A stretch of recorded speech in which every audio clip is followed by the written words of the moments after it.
Salut à tous, on se retrouve dans une nouvelle vidéo où je vais vous présenter ma pile à lire pour le mois de décembre et janvier, on va dire, en tout cas les livres qui me font envie dans ma pile à lire et qui tournent autour de Noël et les fêtes de fin d'année. C'est parti! Le tout premier dont je vais vous parler, il s'agit de La romance presque parfaite d'une accro à Noël de Laura S. Wilde et c'est chez les éditions Hugo Poche.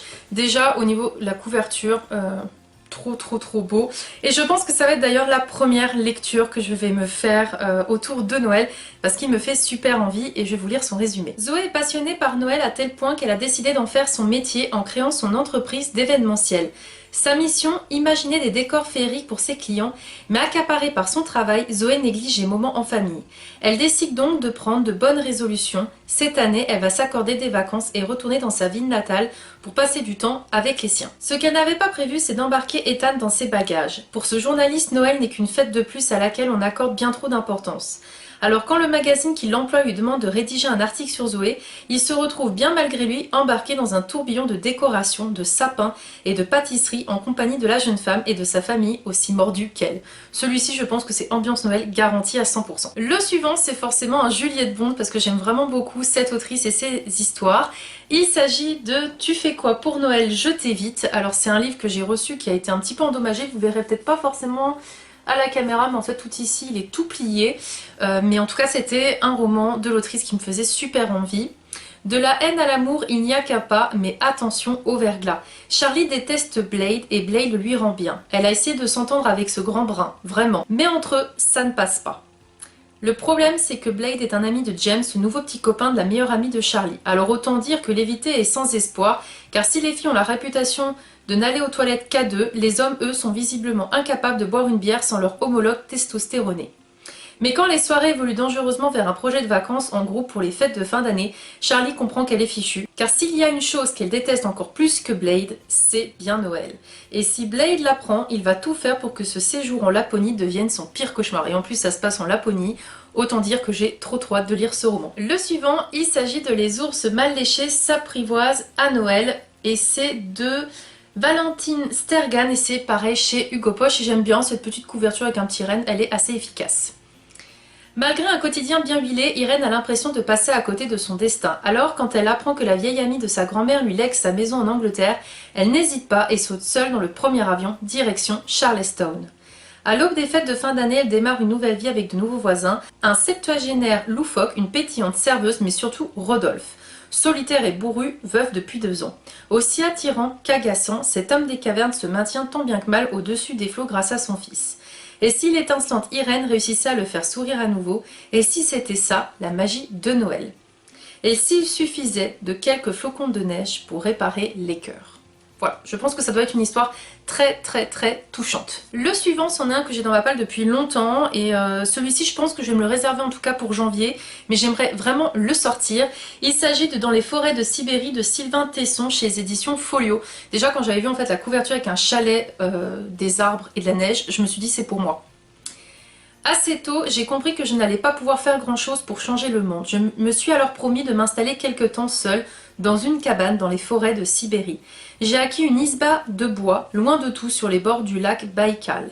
Là, pendant 6 mois, à 5 jours de marche du premier village, perdue dans une nature démesurée, j'ai tâché de vivre dans la lenteur et la simplicité. Je crois y être parvenue.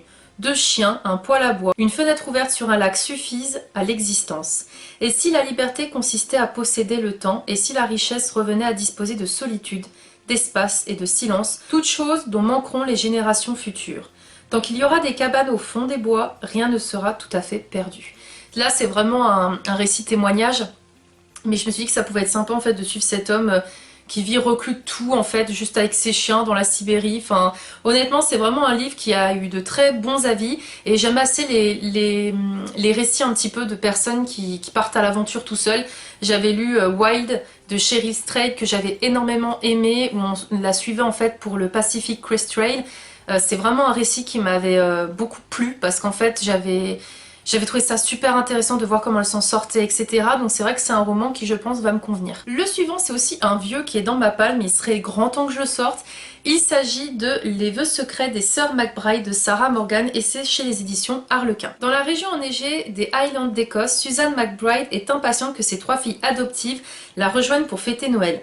Anna, elle, se passerait bien de ses festivités familiales. Elle croule sous le travail et surtout sous le poids du secret qui va bientôt changer sa vie.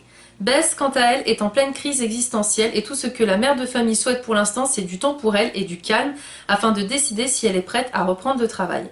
Posey enfin doit composer avec la sensation tenace qu'elle passe à côté de sa vie, mais changer de voie est risqué quand on a la charge de ses parents. Enfin, toujours moins risqué que de craquer pour Luc, son nouveau voisin. Face aux problèmes de ses filles, Suzanne n'a d'autre choix que de compter sur la magie de Noël pour que ses fêtes se passent bien, avec un peu de chance et plein d'amour.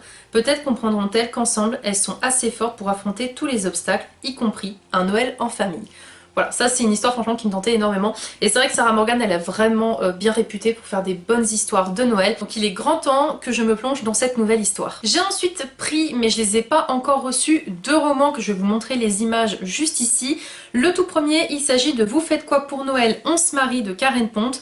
J'avais lu le tome 1 l'année dernière et je l'avais adoré. Je lui avais mis même la note de 18 sur 20, donc c'est pour dire à quel point je l'ai vraiment adoré. Donc j'avais hâte de lire la suite, donc là je me la suis commandée récemment et je vais vous lire le résumé du premier tome, comme ça vous donne un petit peu une idée de l'histoire. Plongez Pauline dans une fête de Noël très arrosée au bureau, pigmentée d'un dérapage torride dans le parking de son immeuble avec Hervé, l'assistance du DRH, ajoutez un enregistrement de vidéosurveillance et vous comprendrez que Pauline peut dire adieu à ses vacances pépères, genre sieste en pyjama licorne. L'urgence, se rapprocher de celui qui détient la vidéo, si compromettante pour sa réputation, le séduisant gardien de son immeuble. Celui-ci lui propose un marché, en tout bien tout honneur. Pauline n'a d'autre choix que d'accepter, mais sait-elle vraiment ce qui l'attend ? Et franchement, j'avais vraiment beaucoup rigolé, passé un excellent moment. C'est pour ça que je me suis procuré la suite. Le deuxième, il s'agit d'un roman qui a été réédité cette année, parce qu'en fait, il était déjà sorti en 2019. Donc le premier titre du roman, c'était Un mariage sous la neige. Donc forcément, vu que je me suis mariée cette année, vous devinez que là, c'est 2 romans qui tournent autour du mariage que j'avais envie de découvrir. Et là, ils l'ont réédité en le nommant Passer Noël en Alaska, mode d'emploi. Donc c'est de Debbie Macomber. J'ai lu une romance l'année dernière de Noël de cette autrice que j'ai beaucoup aimée. Donc j'avais envie en fait de continuer de découvrir d'autres histoires de cette autrice. Et c'est vrai que de base, vu que l'intitulé c'était Un mariage sous la neige, je me dis ça peut être sympa. Coincée au fin fond de l'Alaska pour tout l'hiver, Josie Avery a l'impression de vivre son pire cauchemar. Elle devrait être en route pour le job de ses rêves à Seattle à l'heure qu'il est, mais il faut se rendre à l'évidence, le dernier ferry reliant la petite île au continent est parti sans elle et elle est coincée sur ce petit bout de terre aux confins du monde jusqu'à la prochaine belle saison. Bien sûr, au cours des derniers mois, elle est tombée complètement sous le charme de l'exubérante nature qui l'entoure et de ses habitants hauts en couleur, mais sa vie n'est pas ici, et ce n'est certainement pas le très séduisant et ténébreux Palmer Saxon qui la fera changer d'avis.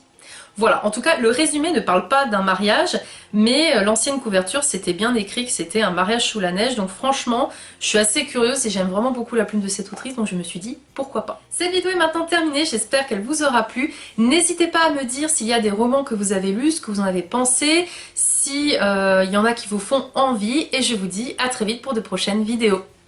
Salut!